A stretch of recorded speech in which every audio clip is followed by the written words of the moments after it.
মাসে আমরা যা দেখিয়েছি মানুষকে, 15.5 মাসে মানুষের আস্থার জায়গা এখন বাংলাদেশ জামাত ইসলামী। বাংলাদেশ জামাত ইসলামী আপনারা জানেন এটা সুশৃঙ্খল এবং দেশ প্রেমে উদ্বুদ্ধ একটা দল।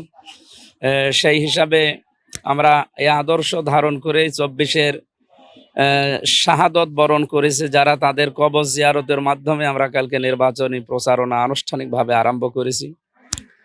মানুষের ভেতরে যাওয়ার পরে এখন যা দেখছি, বিশেষ করে শিশু এবং নারীরা সব বাড়িঘর ফেলে দিয়ে রাস্তায় এসে আমাদের জন্য কেউ সালাম দিচ্ছে এবং অভয় বাণী আমাদেরকে শোনাচ্ছে যে কোনো চিন্তা নেই, আমরা দাঁড়িপাল্লার পক্ষে আছি। 15 মাসে আমরা যা দেখিয়েছি মানুষকে, 15.5 মাসে মানুষের আস্থার জায়গা এখন বাংলাদেশ জামাত ইসলামী।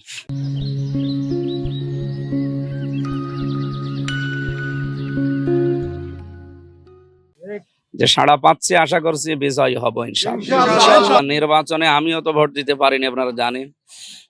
আমরা এখন যে অবস্থা দেখছি, এই অবস্থা যদি বিরাজমান থাকে তাহলে আশা করছি সবাই ভোট দেওয়ার জন্য মানে ঈদের আমেজ নিয়ে বা উৎসব মুখর যে নির্বাচন বলে সেই দিকে এগিয়ে যাচ্ছে। কোনো বাধা এখনো পাইনি এবং আমরাও কাউকে বাধা দেইনি। আশা করছি কেউ বাধা দেওয়ার চেষ্টা করবেন না। তাহলে প্রায় 4.5 কোটি ভোটার আছে তরুণরা, তাহলে হিতে বিপরীত হয়ে যাবে।